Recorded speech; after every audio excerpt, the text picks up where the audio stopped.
Alors, est-ce que vous pouvez nous redire comment vous êtes rencontrés tous les trois? Non.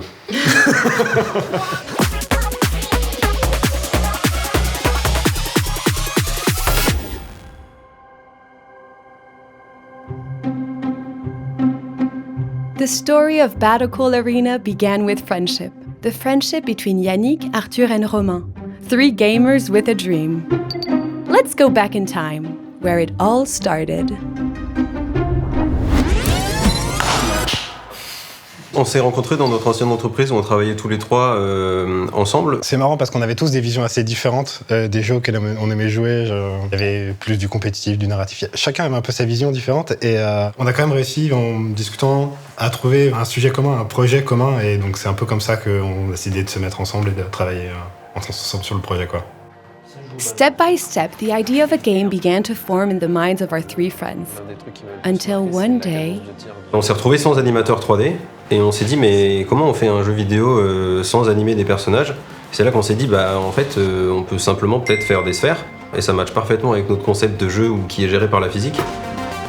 Battlecool Arena, c'est un jeu qui est extrêmement dynamique. C'est un shooter avec beaucoup de navigation basée sur la physique. Donc c'est vraiment les deux points importants du jeu. C'est un jeu multijoueur, dans le mode de jeu principal, 2 équipes de 3 joueurs. L'idée c'est d'éjecter les adversaires de l'arène, donc de les éliminer. Et quand on les a éliminés suffisamment de fois, ils peuvent plus réapparaître et au bout d'un moment on gagne la partie. Et tout ça, on va essayer de le mettre dans un truc très très dynamique avec des arènes petites, avec tout le principe de physique qui fait que du coup on va bouger dans tous les sens. On lance une partie, on arrête de respirer, on fait sa partie, au bout de 3 minutes quand elle se finit, on reprend la respiration parce que c'est l'idée, quoi.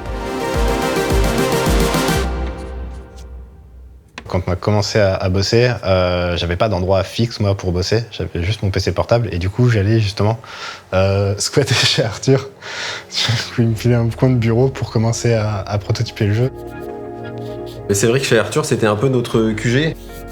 Une fois qu'on avait le concept de se dire qu'on allait se servir de sphères, qu'il fallait éliminer les adversaires, enfin les éjecter hors de l'arène, en gros le premier truc c'était d'arriver à faire un prototype, donc juste poser des sphères et voir comment on pouvait s'affronter.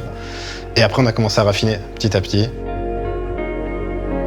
Un des problèmes qu'on a eu au cours de la conception du jeu, ça a été au niveau du level design, parce que les shooters nécessitent des occlusions pour que les joueurs puissent se cacher derrière. Mais en même temps, vu que notre concept de base, c'est de pouvoir expulser les gens, trop d'occlusions empêcher d'expulser les adversaires.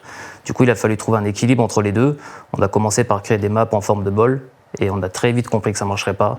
Donc il a fallu beaucoup itérer là-dessus pour avoir quelque chose de fonctionnel. Ok, donc là, tu as une plateforme.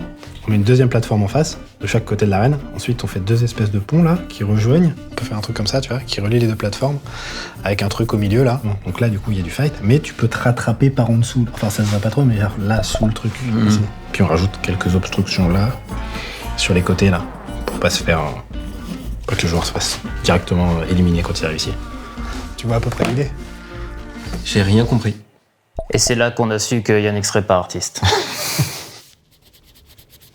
Souvent, il y avait une partie de la journée qui était réservée à une play-session entre nous, où on lançait le jeu en fait sur les ordinateurs et où on testait ce qu'on avait développé dans les dernières semaines ou dans la journée ou quoi. On a testé plein de choses sur les mouvements, sur la navigation, on a testé plein de choses sur les modes de jeu, sur comment on pouvait le rendre de plus en plus intéressant. Et ce qu'on voulait vraiment, c'était jouer sur l'ergonomie du jeu. Enfin, fallait que le joueur, il ait un plaisir de se promener, de naviguer dans la map pour affronter les adversaires.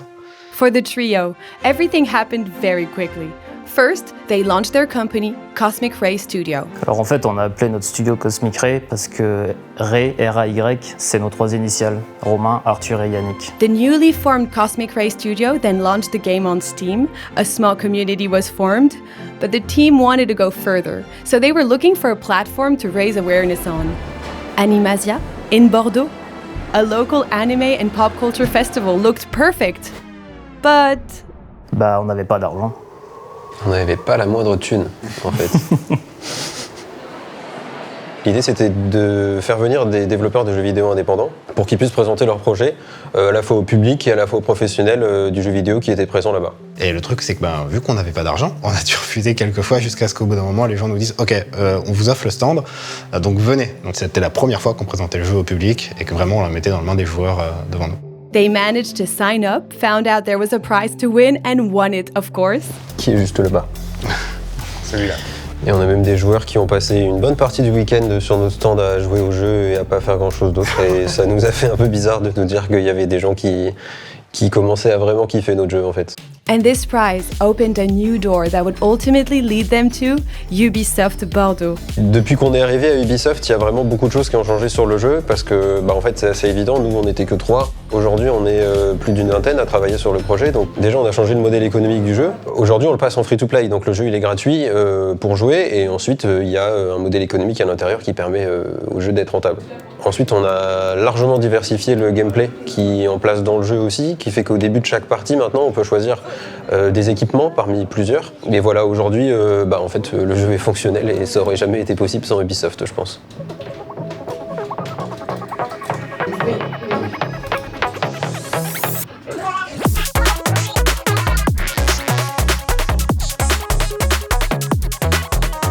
J'ai vraiment hâte du moment où, en jouant vraiment à fond, on va perdre face aux joueurs. Ça, c'est un truc qui m'intéresse, moi, pas mal. Le jour où ils vont faire des mouvements, des tactiques que nous on n'avait même pas prévu ou imaginé quand on a fait le jeu, ça sera juste incroyable. Ça veut dire que les joueurs ont le jeu dans les mains et ils en font ce qu'ils veulent et c'est ce qu'on veut quoi. Bien joué. Il y a vraiment beaucoup de choses qui sont passées sur le Discord, mais d'ailleurs sur toute la communauté, je pense que Anna en parlera mieux puisque c'est elle qui l'a géré pendant tout le test technique. Donc je vais lui laisser le dernier mot sur la communauté. Hello, I'm Anna. I am the comdev for Battlecore Arena. We just had our online technical test and got to know our community for the first time and it was amazing. We're moving into early access now and we're gonna need that feedback and that support more than ever. We are a small team and we really rely on the community to let us know what they want this game to be. So please, join us on Discord, follow us on our social media channels and let's get this ball rolling. This story is not just about a game, but about friendship.